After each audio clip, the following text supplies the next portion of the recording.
Good morning, everyone. This is Suja from Oakheart Global School. I am a PYP educator, currently teaching grade 3 and also a teacher leader. So today I'm here to talk about concept-based inquiry along with Ms. Abhishri. We will be showing a few examples from our own classroom on how we implement concept-based inquiry, and we will also be giving you some practical tips which will help you implement concept-based inquiry in your classroom. With me, I have Ms. Abhishri, an ex-colleague and a very dear friend of mine. She is a PYP teacher, leader, and academic consultant and a coach. Ms. Abhishri, over to you.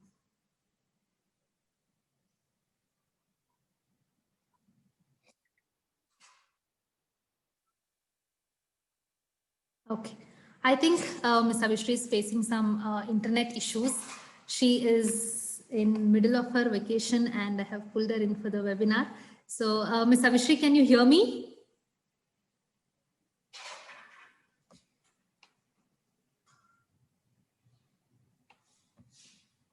Okay, let's move ahead. So the objectives for today's webinar is to understand what is concept-based inquiry. We will understand what is a concept, what is an inquiry, and we will see what is concept-based inquiry all about. We will also see the deconstruction of planning process. We will see how to plan a concept-based inquiry in the classroom, how it can be authentic, and how to ensure that it is concept-driven. We will also be looking at some practical tips from some simple practical tips that would help you implement concept-based inquiry in your classrooms. So these are the objectives for today's webinar. Yes, what is a concept? Being PYP educators, being teachers, we have heard this term a lot, right? Concept. We try to implement concept-based inquiries, concept-driven activities in our classroom. Let's take a moment to think about what is concept. The chat box is an open platform where you can all put in perspectives or your answers for what is a concept. Or you can choose to unmute and talk as well.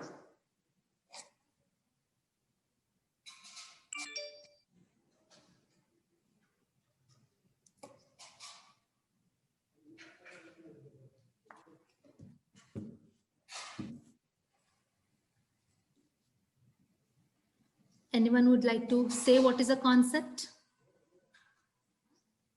Concepts are basically abstract ideas, we can say, and they're universal. Okay. Okay. Thank you, Ms. Nata. So concepts, like you said, is universal, which is transferable across time, space, culture, and situation. That is something that we call it as the big ideas. Yes, Ms. Abhishri is here. So Ms. Abhishri, we're discussing about what is concept. Yes. I'm so sorry about that, guys. It's just that, I'm in a regional location and the network was a little bit spotty. So I'm back now. Yes. Mr. Jab, carry on with this. I will, pitch in once you finish. Yeah. So concepts are universal, transferable across space and time. And they are the big ideas. And when we say we drive concept-based inquiry, we use concepts as lenses through which we look at something. Hence, they are the basic foundation for the inquiry that we run in the class. What are the characteristics of concepts? They are transdisciplinary, they are transferable, they are not locked in place and time. They provide a lens, they provide a perspective to look at anything, a bigger idea that we are studying. So below, under examples and non-examples, we have jumbled up few concepts and non-concepts. So you can read through the words that is put under examples and non-examples. And if you can identify what are the concepts and what are non-concepts and put it up in the chat box, we will take it ahead from there. So this activity is for you. You will have to identify what is a concept and what is not a concept.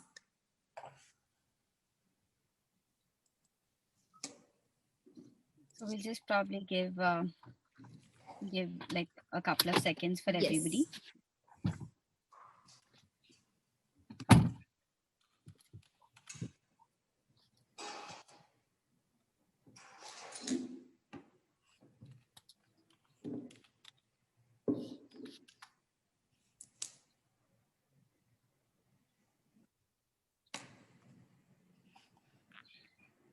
Okay.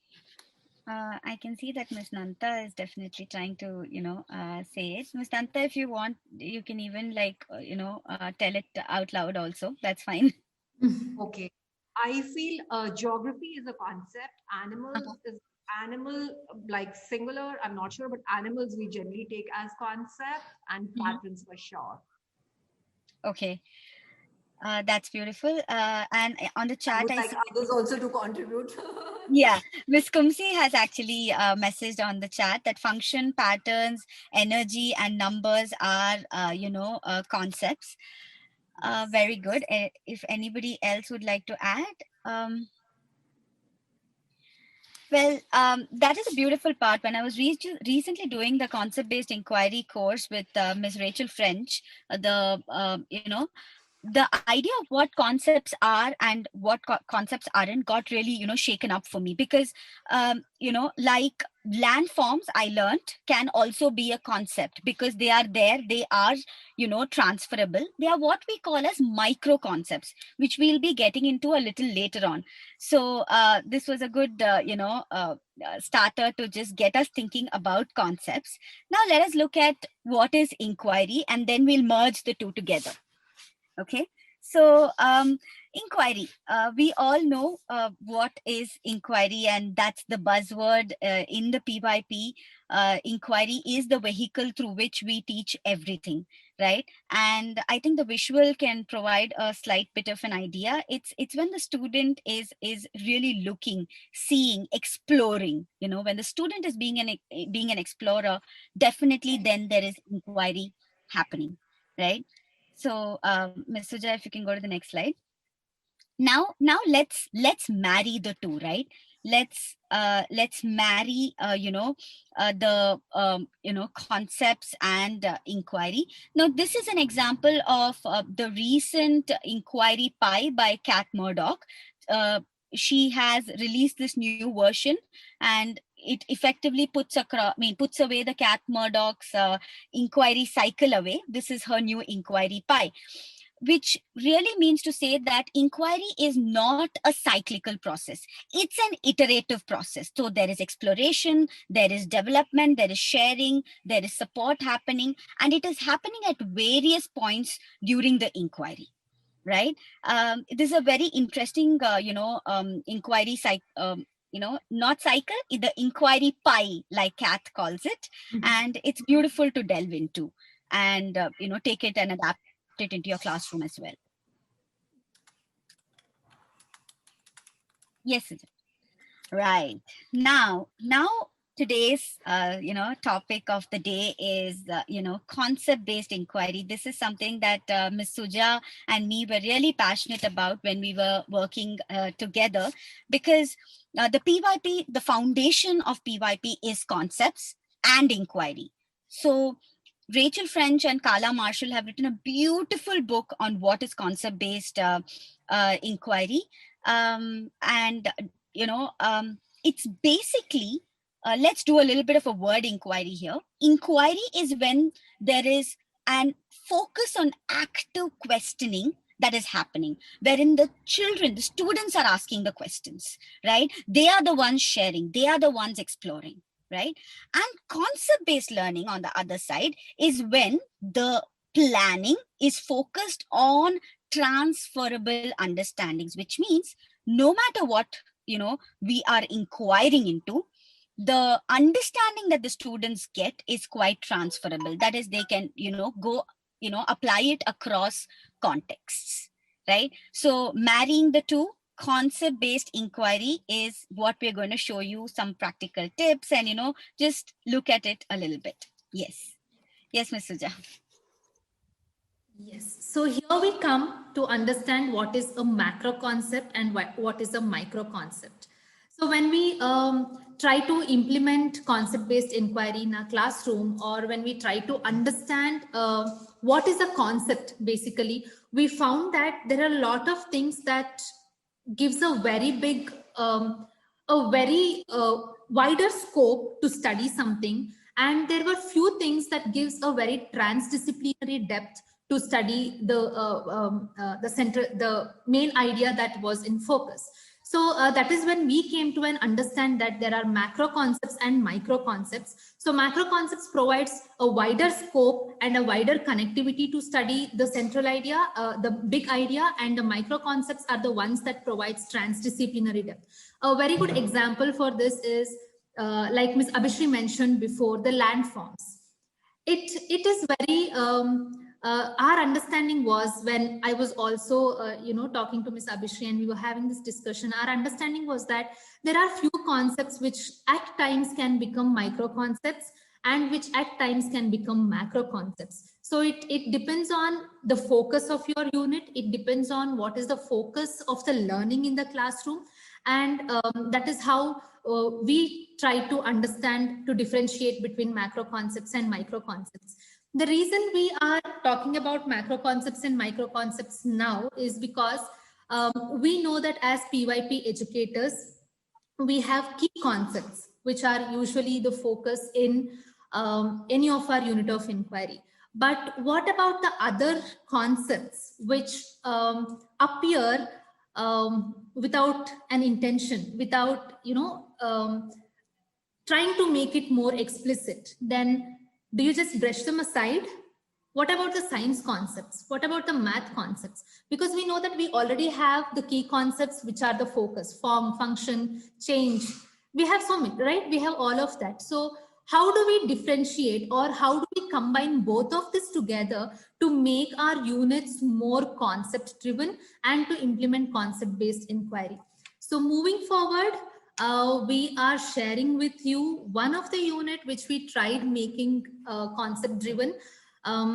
We will be showing how we planned. So we will also show how we kept a track of macro concepts, micro concepts throughout the unit. So in the meanwhile, as Ms. Suja is opening the Padlet up, if I can just add something about macro and micro concepts, something very interesting and very practical is that what can end up happening in the PYP especially is when we focus on only form, function, change, and those macro concepts, the subject knowledge can get lost. And just because our program is transdisciplinary, we do not want subjects to get lost. We just want it to seamlessly integrate into the unit of inquiry, actually. And that's where micro concepts play a role. So be very, very specific is a feedback that I got on my unit plan when I went for the concept-based inquiry workshop is fix in those micro concepts. What do you want to teach? Do you want to teach them push and pull? Do you want to teach them friction? And it was quite surprising to see that emphasis does not actually take away from the transdisciplinarity. It doesn't take away from the inquiry. Rather, it provides a little bit more clarity, right? Ms. Suja, if you want to open the Padlet. Yeah. The Padlet is open, yes. So, okay, we are not able to see it on the screen. I think it's still stuck in the PowerPoint screen for me.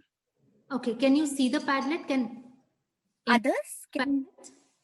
No, it's still stuck on the PowerPoint screen. Oh, yeah. Okay. Okay, just please share the screen. It has the chat box. I feel that'll be better.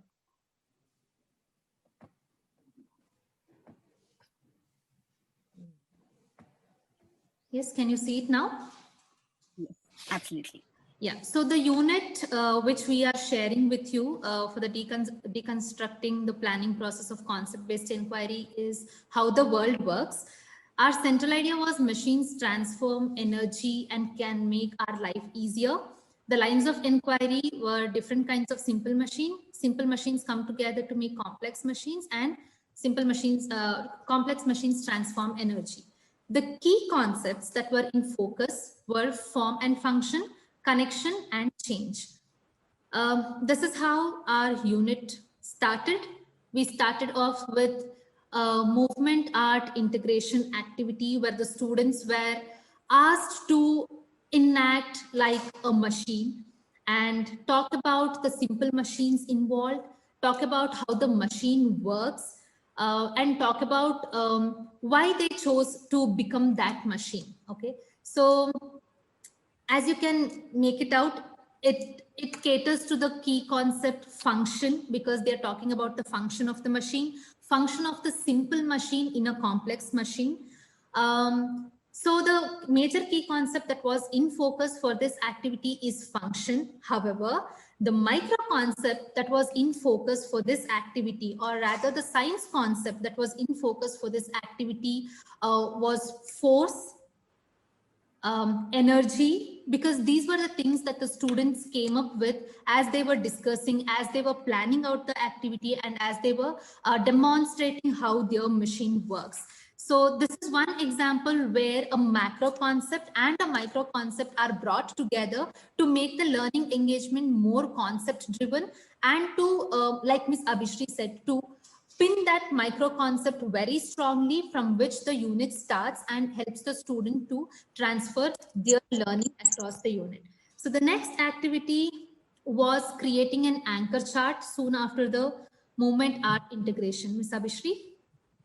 Yeah. So in the anchor chart, the activity, that part of the activity was they had already used their body. So now they're going to use illustration to actually show, their understanding of the concepts.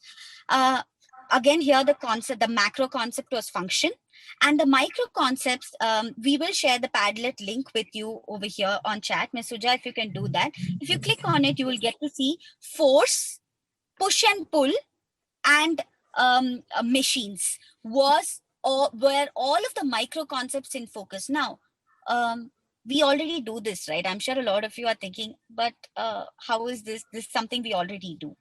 The consistency is what matters over here. The fact that the children also know what are the micro concepts in focus. They don't need to hear the term micro concept, but when we talk to them, when we are doing the classroom instruction, focusing and repetitively, if you have two teachers in a classroom, repeating, okay, what force are you showing here? Where is the push and pull? What machine, what function does it do? Or why have you chosen this machine? That makes the inquiry a really concept-based one. A lot of times when we are focusing on the inquiry and not on the concepts, what can end up happening is that we do not use the micro concepts enough. And that is when the kind of focus from the micro concepts get lost, and we're just talking about function. And scissors, nobody's talking about the force, nobody's talking about the push and pull, and we're just talking about, okay, scissors is used to cut, or it's used to like open things or whatever. Right. So this is how we can make slight shifts to our planning process to make it more concept based. Yes. And the third, activity, Ms. Suja will explain. Yeah. Yes. So the third activity was engineering challenge, where we challenged them with some real life problems for which they had to design a hypothetical machine or an actual machine which would help them solve the problem that is posed to them. So this was basically an application level activity where they had to apply their knowledge of force, their knowledge of simple machines, and the vocabulary that they have learned so far. So that was in focus here. After they, if they have prepared a blueprint or an overall idea of the machine, then they were asked to reflect on the success rate of that machine. If I were to make that machine as a model or as a real machine, then what would be the success rate of that machine? That is something, important skill that we felt that we have to teach the students. So this engineering challenge was one of the application level challenge that the students enjoyed a lot doing than we thought of. So moving ahead, we had treasure hunt activity. Again, that was, we had few definitions for some simple machines, or definitions of few scientific concepts kept at each spot, for which the students in group had to discuss. They had to break those the puzzles to find out what actually they are reading about or what actually they are finding. This activity is something that triggered a usage of scientific vocabulary, usage of scientific language in the classroom, which later led to creating an anchor chart of all the vocabularies and all the definitions that they had figured out during the treasure hunt. This again was an application level learning engagement that they had, where we were able to clearly identify the understanding, misconceptions, and gaps in their learning. Ms. Abhishek, would you like to add something? Yes. So every single word that we had up in the in the treasure hunt was either a concept or a topic, right? And the reason why it was, just because we're doing concept-based inquiries, topics again do not need to be thrown out of the window. Another one very important learning that I had from the concept-based inquiry workshop, because whatever said and done, if you look at the, the concept-based inquiry model that was created, the topics and facts are the ones that build up into the concepts, right? So this engagement, this learning and engagement on treasure hunt really broke down and let the children know what are all of the concepts that they are covering in this unit, or rather uncovering in this unit, right? And then that gave us a very good bridge to move on to the next stage of the the unit. And the activity that we did after that was, I think, the photo inquiry. The photo inquiry, yes. This was an activity using which we tuned them into forms of energy, because by now we knew that they are very well aware of the concepts like force, push and pull. They knew what are simple machines. They knew how simple machines come together to make a complex machine, or the role of simple machine in complex machines. So we tuned them into the forms of energy, or the concept of energy, using a through a photo inquiry activity, where we had given them few pictures. They had to identify what energy they see, or rather what energy that picture depicts.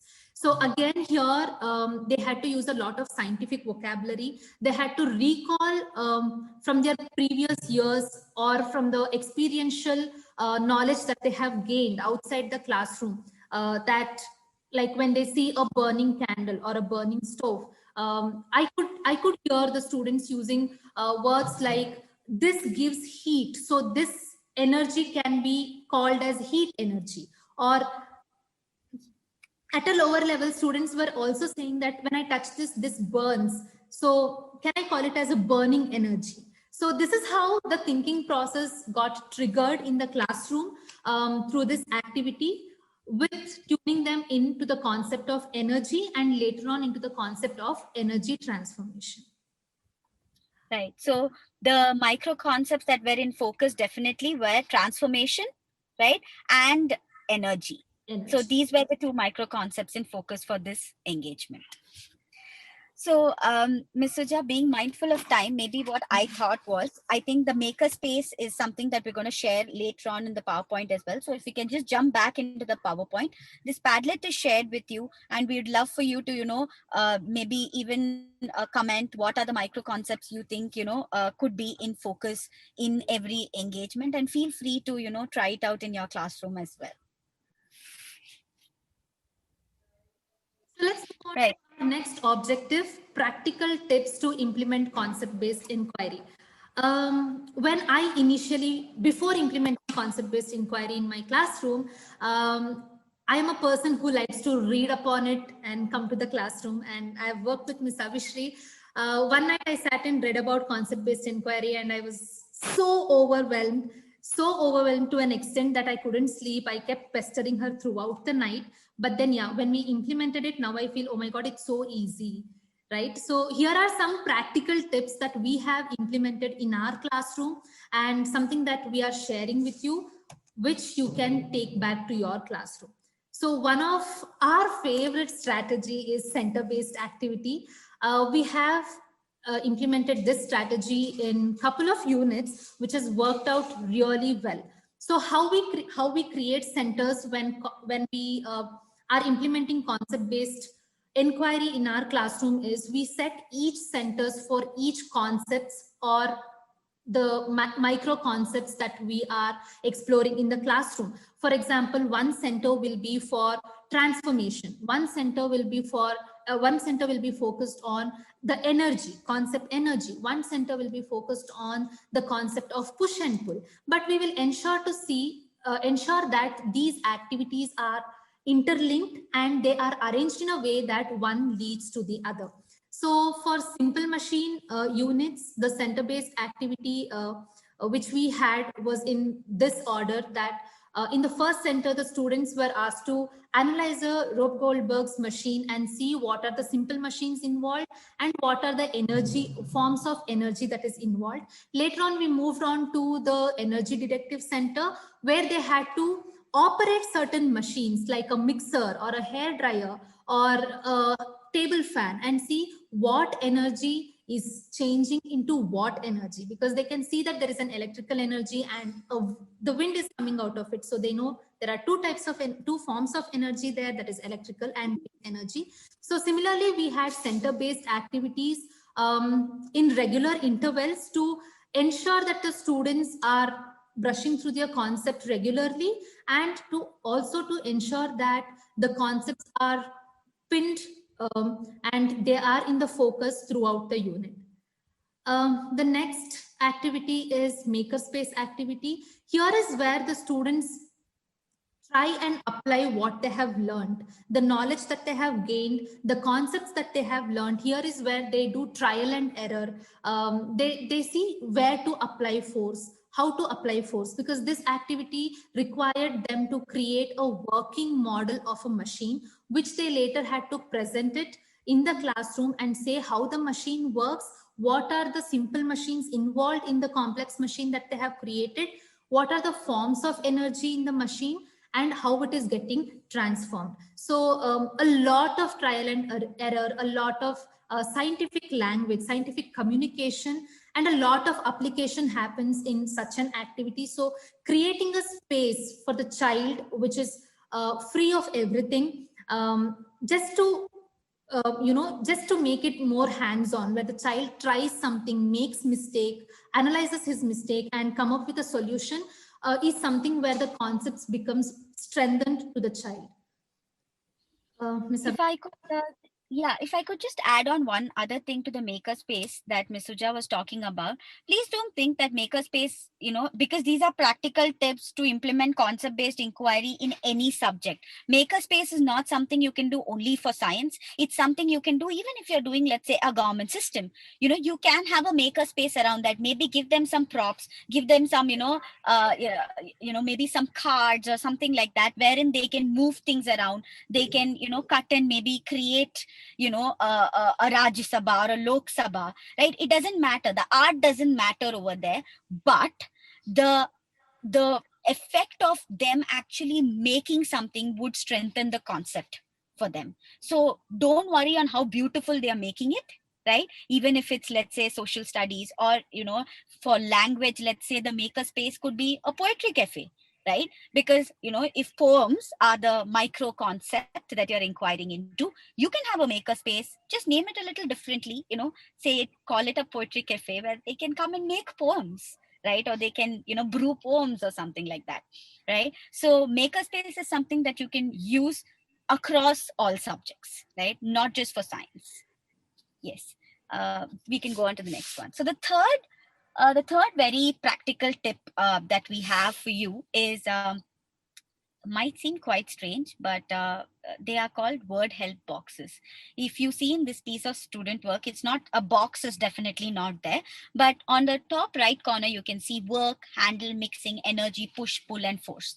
Most of them are micro concepts, right? Except from handle. All the others are micro concepts. Give them the micro concepts. Whenever you are asking children to write, please just give them the micro concepts, right? And let them use it. The inquiry part comes when they are, asking questions using the micro concepts, or sharing using the micro concepts. And that's the inquiry part that is there. So having these micro concepts written down for the kids, you can also make it into these small desk helper cards if you want, and you can have it once you resume normal school, of course. Otherwise, you have to go with the virtual, tools. But these are very, very effective for implementing concept-based inquiry in your classroom. So moving on to the fourth one. Right.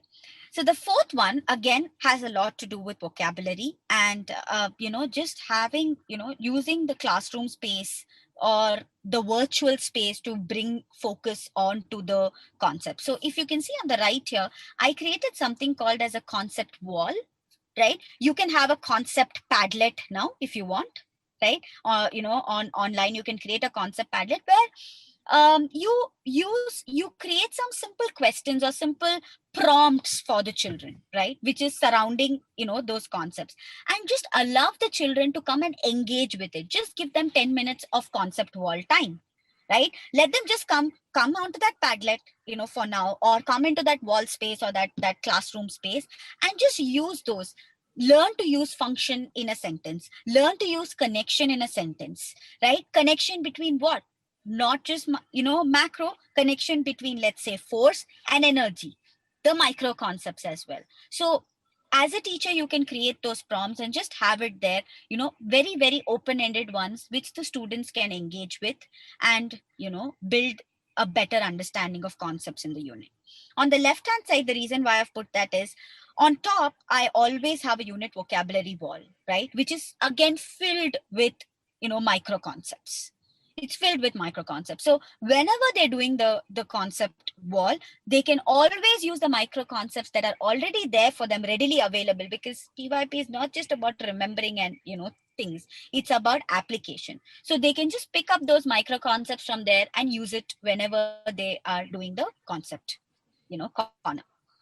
So it really works. We've tried it out for many, many units. Might seem very simple. That's what the beauty of concept-based inquiry is. It sounds really fancy, but actually can end up becoming very simple. And the last, or the second last strategy that we are going to say is, of course, thinking routines. Very, very, very good, tools. If you want to do concept-based inquiry, please use thinking routines. I know Ms. Bhavna has shared on one of the Facebook groups a list of, a wakelet of her children, using thinking routines. And the beauty about thinking routines is there is active questioning happening in most of the thinking routines, like the generate, sort, connect, and elaborate. When they generate, they are generating questions, they are generating statements. So there the active inquiry part is happening. Let's say something like a sorting. Sorting is absolutely conceptual. So when you do, at least one phase of every thinking routine will definitely cater to both the inquiry and the concept part. So please do use, thinking routines to promote concept-based inquiry in your classroom.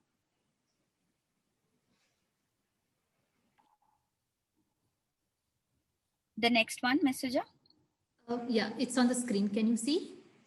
It's still stuck on thinking routine for me. Okay, the next one, I think, are the reading strategies. Now, as PYP educators, we do encourage reading a lot, and I'm sure that most of us would have a personal reading time or a read aloud time in your own classroom at your own convenient times, right? So how to use these reading strategies to help out in your concept-based inquiry is that it is all interconnected. The vocabulary wall, the concept wall, the reading strategies, it is all interconnected. And this is how it is done in this classroom, is that the students are asked to read a book from the library, and then they have to choose a task, the task cards that are kept, and they have to work on the task that is given. They have to either illustrate or write about something that relates to science and that struck them. Maybe something that they are reading for the first time, or a word that they are listening for the first time, or something that they might have studied or experienced in their classroom, which is being reinforced during reading. So that is what goes on the science that struck me wall, where they write and also they illustrate the science concept that struck them while they are reading. Ms. Abhishri, would you like to add?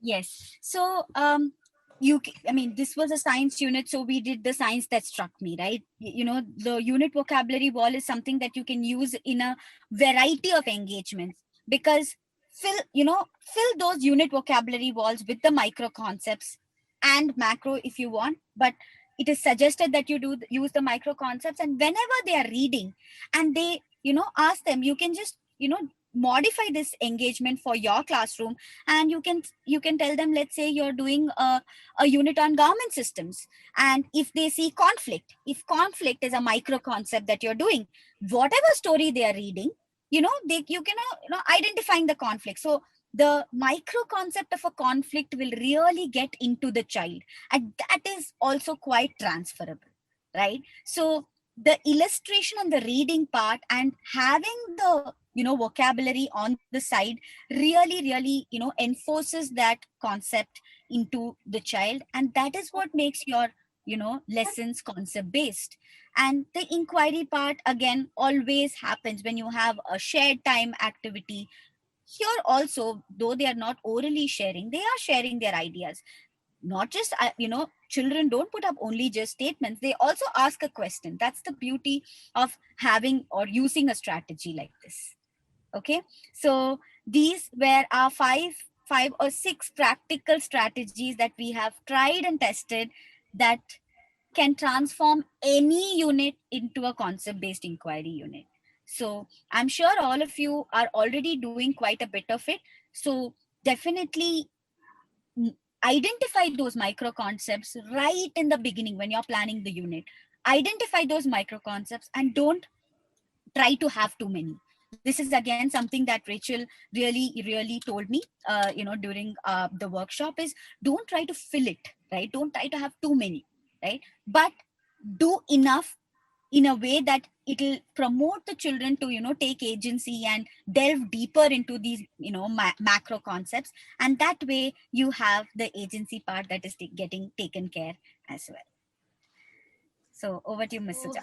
Yeah, with that, we come to an end of this short webinar on concept-based inquiry. I really hope that the understanding that you have gained from this webinar and the strategies that you have picked up from this webinar will help you implement concept-based inquiry in your classroom. Here is my Gmail ID, LinkedIn and Twitter handles, and Ms. Abhishek as well. Please get in touch with us. We would love to hear from you. Something that you have implemented in your class and has worked beautifully, or if you have planned a concept-based inquiry for any unit and if you would like to share it with us, we would love to see it. We would love to collaborate with you to understand further.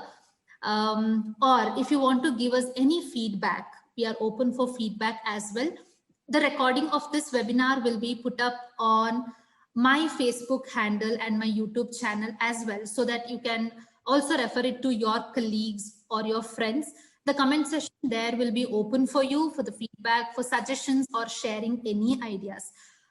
Thank you so much for joining us today. Thank you, Ms. Abhishri, for being with us today and helping us understand concept-based inquiry a little better. Thank you, everyone, for joining. Have a great day. Thank you, everybody. Thank you so much.